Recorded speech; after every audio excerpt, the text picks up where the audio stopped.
नमस्कार दर्शकों, मैं ज्योतिषाचार्य अमित वेलबींग कंसल्टेंट से आपका हार्दिक स्वागत करता हूं।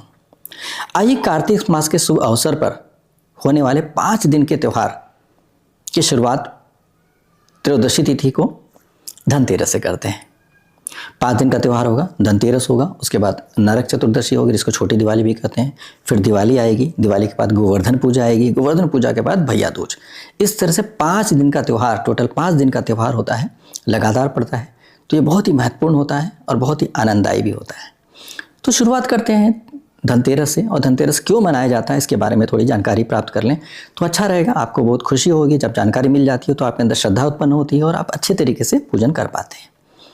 तो धनतेरस कार्तिक मास की कृष्ण पक्ष की त्रयोदशी को ही कोई मनाया जाता है। पहले इस पे देख लेते हैं। हुआ यह था कि जब समुद्र मंथन हुआ था तो उस समय पर बहुत सारी चीज़ें निकली थी, कुल 14 चीज़ें निकली थी, जिनमें लक्ष्मी जी भी निकली थी और साथ साथ धन्वंतरी जी भी निकले थे।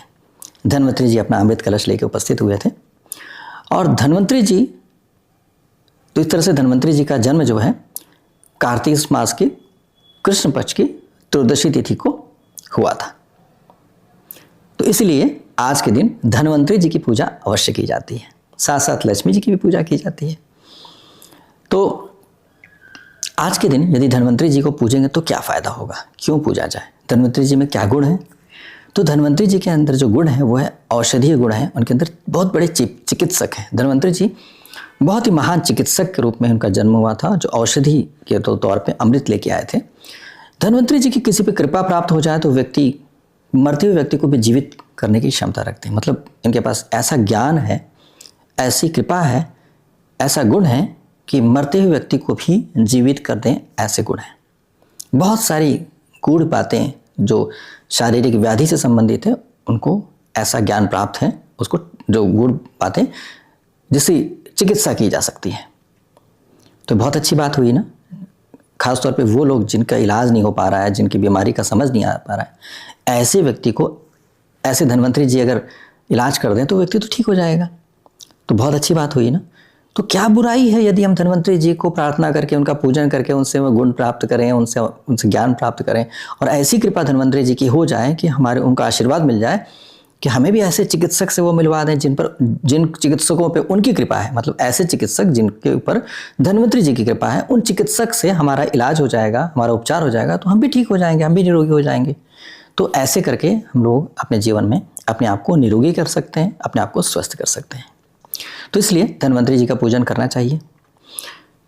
तो धन्वंतरी जी का पूजन कैसे करना है इसके बारे में थोड़ा समझ लेते हैं। पहले लक्ष्मी जी के बारे में थोड़ी सी बात कर लेते हैं। लक्ष्मी जी का पूजन करने के लिए आज की डेट पे क्या होता है कि आज की डेट पे कहते हैं कि सोना खरीदना चाहिए, बर्तन खरीदना चाहिए, ऐसा कहा गया है। क्यों खरीदना चाहिए? इसलिए खरीदना चाहिए, एक तो बर्तन इसलिए खरीदना चाहिए कि बर्तन जो होता है वो ऐसा होना चाहिए, खासतौर पर ऐसा होना चाहिए, जो अमृत कलश लेके आए थे ना धन्वंतरी जी, उसके अंदर अमृत है। तो ऐसा मानते हुए कि धन्वंतरी जी की कृपा होगी तो हमें भी अमृत कुछ मिल जाएगा, ऐसे विचार से, ऐसी भावना रखते हुए, ऐसी इच्छा रखते हुए यदि पूजन करेंगे और उनसे प्रार्थना करेंगे तो आपको अगर कृपा हुई और आपको अमृत का अंश मिल गया या इसका कुछ प्रभाव भी आ गया तो आपके जीवन में बड़ा अच्छा हो सकता है। इसलिए ऐसा पात्र लेना चाहिए जो पात्र ढका जा सके और जिस पात्र जो कलश जैसा हो, कुछ इकट्ठा किया जा सके। ये नहीं कि आपने प्लेट खरीद लिया, ठीक है, आपने खरीद लिया, आपने चम्मच खरीद लिया, उसमें इकट्ठा तो नहीं कर सकते ना। हाँ, एक बर्तन है लेकिन उसे इकट्ठा नहीं कर सकते। तो कोशिश करना चाहिए ऐसा पात्र, जैसे भगोना हो गया, ढक्कन वाला भगोना, लोटा हो गया, ऐसी चीज़ इसको ढक के रखा जा सके, इसके अंदर कोई चीज़ें, वैसे पात्र लेने चाहिए पूजन करने के लिए और उसी से पूजन करना चाहिए धन्वंतरी जी का। साथ साथ लक्ष्मी जी के लिए क्या करना चाहिए? लक्ष्मी जी के लिए धन, कुछ ऐसे धन वाली चीज़, जैसे कि सबसे अच्छा धन दुनिया में, पूरे विश्व में, वो क्या है? वो है सोना। किसी भी कंट्री की करेंसी अगर ख़राब हो जाए, मतलब उसकी वैल्यू 0 हो जाएगी, फिर भी सोने में वो कोई भी चीज़ खरीद सकता है, सोने के माध्यम से कुछ खरीद सकता है। आप अमेरिका जा करके सोने से खरीद सकते हैं, आप ऑस्ट्रेलिया जाकर सोने से खरीद सकते हैं। किसी भी कंट्री में गोल्ड की कीमत रहती है, क्योंकि गोल्ड के बेस पे ही करेंसी इशू किया जाता है। तो इसीलिए गोल्ड सबसे इम्पॉर्टेंट, सबसे ज़्यादा महत्वपूर्ण मुद्रा है। एक तरह से कहा जाए कि ऐसी चीज़ है जिसके माध्यम से हम लोग एक्सचेंज कर सकते हैं, कुछ भी खरीद सकते हैं। तो इसलिए गोल्ड हुआ सबसे बढ़िया धन। तो अब क्या करना चाहिए? मेरे विचार से, बहुत लोग आभूषण लेते हैं, बहुत लोग कुछ चीज़ें लेते हैं, लेकिन मेरे विचार से अगर चाहते हैं कि वाकई लक्ष्मी जी की पूजा करें तो सबसे शुद्ध लक्ष्मी जो होती है 24 कैरेट का गोल्ड, जिसमें कोई मिलावट ना हो, वैसा खरीदना चाहिए। छोटा सा 5 ग्राम का बिस्किट खरीद सकते हैं, या कोई छोटा सा टुकड़ा ही ले लें अगर आपके पास धन की कमी है, या आप ज़्यादा धन नहीं लगा सकते खरीदने के लिए, तो आप छोटा सा टुकड़ा ही खरीद लें, लेकिन 24 कैरेट का। तो उससे क्या होगा, pure form of Lakshmi ji, मतलब सबसे शुद्ध रूप में लक्ष्मी जी को आप अपने पास रख सकते हैं। मतलब उनको बुला आगमन एक तरह से माना जाए, उनका रूप लक्ष्मी जी का रूप है, तो आप उनको आप जब विराज रहे हैं तो लक्ष्मी जी विराज रही हैं, ऐसा विचार के चलिए, अच्छी भावना के साथ ऐसा सोचें। तो ऐसे क्या करना चाहिए, लक्ष्मी जी का पूजन करते हुए लक्ष्मी जी का जो भी धातु है, सोना अगर नहीं कर पा रहे हैं तो कम से कम प्योर चांदी रखिए, जो भी महत्वपूर्ण, इसको धन के रूप में माना जा सकता है। तो इस तरह से करके, यार कुछ नहीं मिल रहा है, आप बहुत गरीब हैं, तो भी तो आपको हक है ना पूजा करने का, तो आप क्या कर सकते हैं, आप सिक्का ही रख सकते हैं। जो अभी भारत में, अगर भारत में आप है तो भारत का सिक्का आप रख दें, अगर किसी और कंट्री में तो उस कंट्री का सिक्का रख लें, सबसे छोटा सिक्का रख लें, वो है तो धन ही ना, लक्ष्मी जी को तो प्रेजेंट करता है। तो इसलिए क्या है कि वो वहाँ पर आप रख करके उनका पूजन करें। लेकिन ध्यान रहे, ऐसा अगर सिक्का आपने बाजार से या कहीं से चलते हुए सिक्का लिया किसी के हाथ से, तो उसको जरूर धो लें, धो करके पोंछ के साफ कर लें और गंगा जल से उसको शुद्ध कर लें, उसके बाद उसको अपनी तिजोरी में रखें। आज आप एक सिक्का रखें, कल को पता चला और चांदी का सिक्का रखेंगे, उसके बाद सोने का सिक्का रखेंगे, ऐसे करके आपका जीवन में बढ़ोतरी होती जाएगी। कैसे होगी, क्योंकि धन को आकृष्ट करता है ना, तो इसी तरह से धन आकर्षण होता जाएगा और आपके अंदर आपको धन की प्राप्ति होती जाएगी और आपके जीवन में धन की वृद्धि हो जाएगी। तो इस तरह से ऐसे विचार के साथ, ऐसे विश्वास के साथ पूजन किया जाता है लक्ष्मी जी का भी और धन्वंतरी जी का भी। अब धन्वंतरी जी के पूजन करने के लिए क्या तरीका है, धन्वंतरी जी के पूजन करने के लिए तरीका है कि यदि आपके पास कोई नदी है तो वहाँ से जल लेकर के आएँ। गंगा जल मिल जाए तो और भी अच्छी बात है, गंगा जल तो बहुत पवित्र नदी है। अब चूँकि आप गंगा जल मिल ही जाता है आपको बाजार से, तो आप गंगा जल अवश्य लेके आए। और यदि आपके पास थोड़ा गंगा जल है, ज़्यादा नहीं, और आप चाहते हैं पूजन करना, तो एक तरीका है कि पहले पात्र में, नया पात्र लेके आएँ, पहले उसको साफ कर लें, पोंछ लें अच्छे तरीके से, उसके बाद उसके अंदर थोड़ा सा गंगा जल डालें। अगर आपके पास 2 बूंद गंगा जल है तो उससे आप गंगा जल बना सकते हैं। 2 बूंद गंगा जल उस पात्र में डालें और प्रार्थना करके, हे गंगा मैया कृपा करके मैं मेरे और भी जल को गंगा जल अपने जैसा गंगा जल बना दें, मैं और जल डाल रहा हूँ या डाल रही हूँ, कृपा करके इन जल को भी आप गंगा जल बना दें। ऐसी भावना के साथ प्रार्थना करते हुए धीरे धीरे करके उसमें बाकी जो आपके घर का जल है उसको डालते जाएं। तो जो गंगा जल था पहले से, वो बाकी जो जल डल रहा है उस जल को भी गंगा जल बना देगा। इस तरह से आपके पात्र में गंगा जल स्थापित हो गए। उसके बाद क्या करना है, उसमें थोड़ा सर्व औषधि बाजार में मिलती है, आप बाजार से पूजा की दुकान से खरीद लीजिएगा, सर्व औषधि मिलती है, उसको थोड़ा डालें। साथ साथ क्या, थोड़ा धनिया डालें, इस तरह से का धनिया, सूखी धनिया थोड़ा उसमें डालें। इस तरह से करके डालने के बाद उसके बाद धन्वंतरी जी का पूजन करें। उनका चित्र वगैरह आपको बाजार से मिल जाएगा, अच्छा सा सुंदर सा प्यारा सा, जिसमें अच्छा रूप हो, बहुत बढ़िया उनके तस्वीर हो, वैसी तस्वीर लेकर के आएँ। और उसके बाद प्रतीकात्मक तौर पर लक्ष्मी जी के साथ वहाँ पर स्थापित करें, दोनों भाई बहन स्थापित हो जाएंगे। उसके बाद उनका पूजन करें, प्रार्थना करें, जैसे भी आपकी श्रद्धा हो, जैसी भक्ति हो, जैसे भी आपको पूजा मंत्र आता हो वैसे करें। आप पंचोपचार पूजा कर सकते हैं, षोडशोपचार पूजा कर सकते हैं। पंचोपचार मतलब 5 आइटम से पूजा करेंगे, फल फूल मिठाई वस्त्र सुगंध, फल फूल मिठाई वस्त्र सुगंध, इस तरह से करके। और उसके बाद आप आपको क्षमता है आप कर सकते हैं, संभव है तो आप षोडशोपचार पूजा कर सकते हैं, मतलब 16 आइटम से पूजा कर सकते हैं। तो ऐसे करके आप पूजन करें। दीपक अवश्य जलाएं।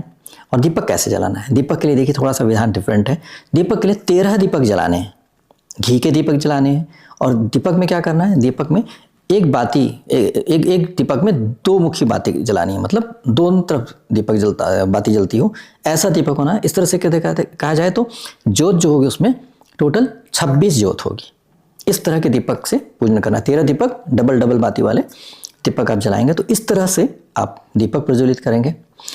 फल में जो भी ऋतु फल हैं, फल मैंने बोला ऋतु फल है वो चढ़ाएं। फूल में सभी अच्छे अच्छे सुंदर सुंदर फूल चढ़ाएं। मिठाई के तौर पर रेवड़ी, बतासे, इस तरह की मिठाई तो अवश्य चढ़ाएं। साथ साथ और भी शुभ मिठाइयाँ आप चढ़ा सकते हैं और चढ़ाएं।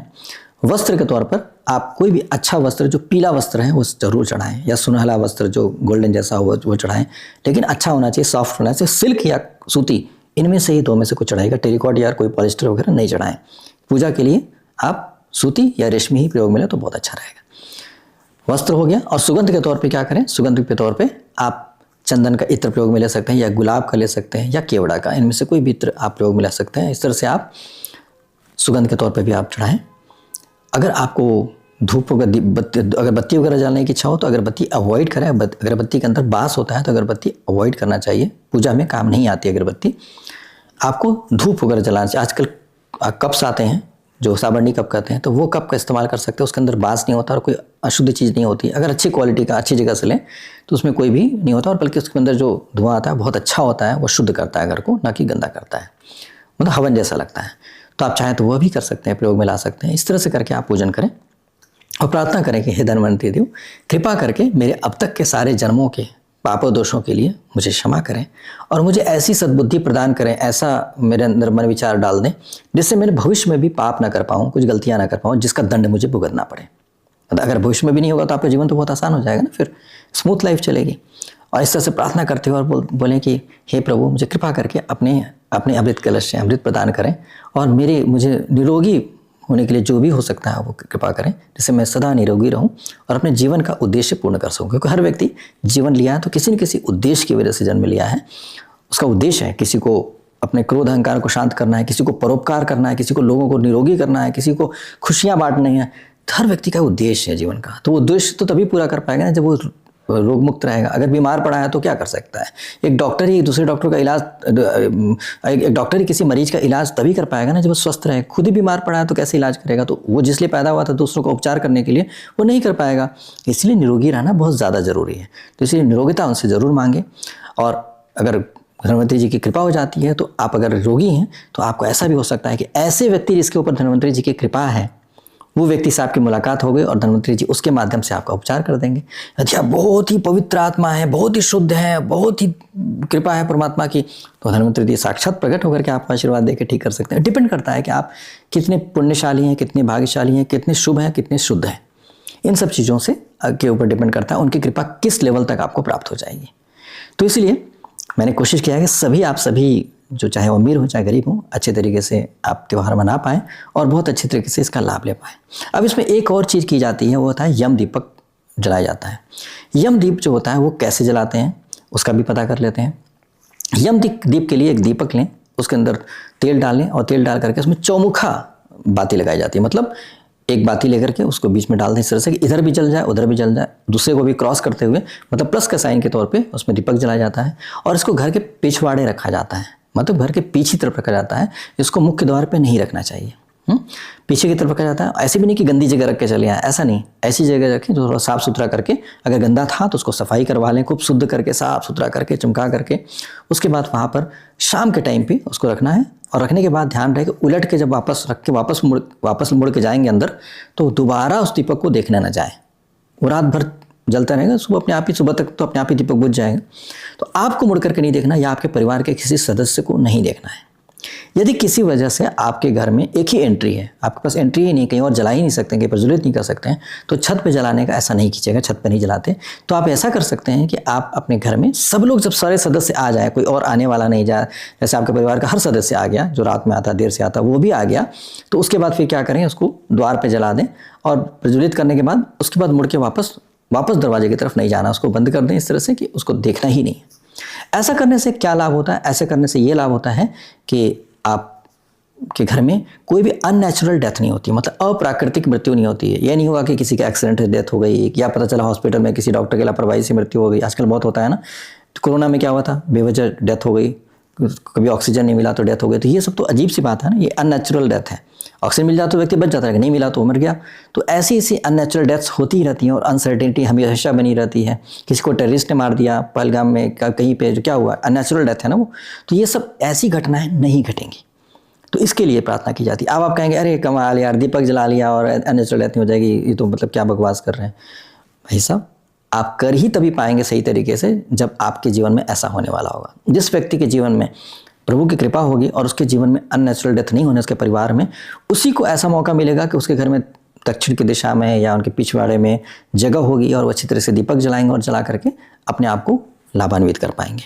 तो ऐसा नहीं है, जब आपके जीवन में संयोग होगा, पॉसिबिलिटी होगी ऐसा होने का, तभी आपको ऐसा ऑप्शन मिलेगा और आप करेंगे और हो जाएगा। तो कहने के लिए हो जाएगा कि मैंने दीपक जलाया और मेरे जीवन में ऐसा हो गया। तो इस तरह से अपने जीवन में अननेचुरल डेथ से भी अपने परिवार को बचा सकते हैं। और भी एक तरीका है कि गरुड़ पुराण का एक भी श्लोक अगर कोई व्यक्ति पढ़ लेता है तो उसके घर भी अननेचुरल डेथ नहीं होती है।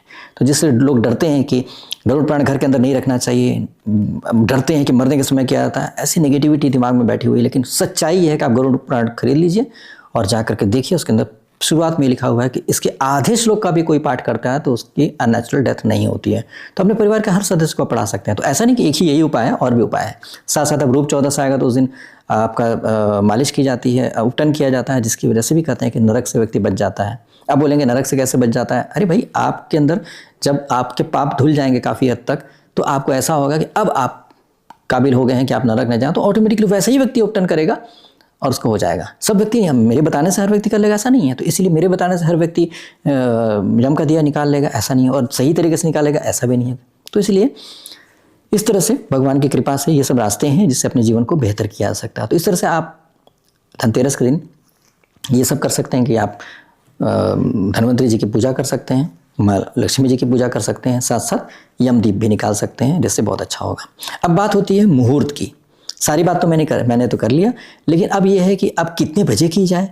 तो कितने बजे के मामले में अगर देखा जाएगा तो देखिए, मुहूर्त निकाला जाता है, इसमें देखा था स्थिर लग्न हो, क्योंकि धन्वंतरी जी भी आपके जीवन में स्थिर हो, उनकी कृपा स्थिर हो तो बहुत अच्छी बात है, और लक्ष्मी जी भी आपके जीवन में स्थिर हो तो बहुत अच्छी बात। जो भी आपके जीवन में कृपा प्राप्त हो रही है, कृपा पूरी तरह से आपके जीवन में स्थिर हो जाए, मतलब रह जाए, जाए नहीं, खो न जाए।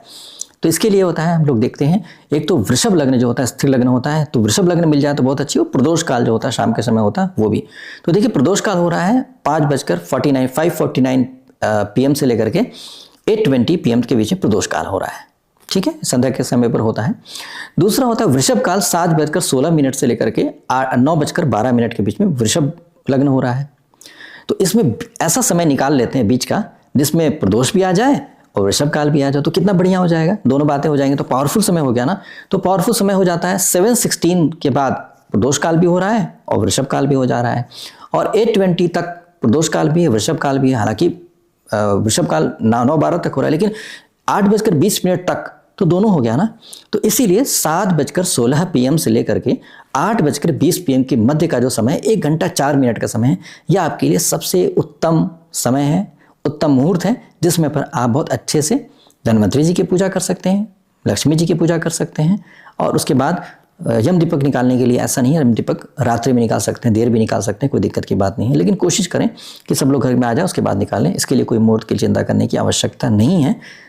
तो इस तरह से करके आप ऐसा करेंगे तो आप पूरे पूजन का मैक्सिमम लाभ ले पाएंगे, सबसे ज़्यादा लाभ मिल पाएगा, और आप अपने जीवन को बहुत ही बेहतर कर पाएंगे। तो उम्मीद करते हैं आप सभी को जानकारी प्राप्त हुई है, आपके मन में श्रद्धा उत्पन्न हुई होगी, और आप बहुत अच्छे तरीके से अपने इस त्यौहार को मना पाएंगे और लाभ ले पाएंगे। बहुत बहुत धन्यवाद।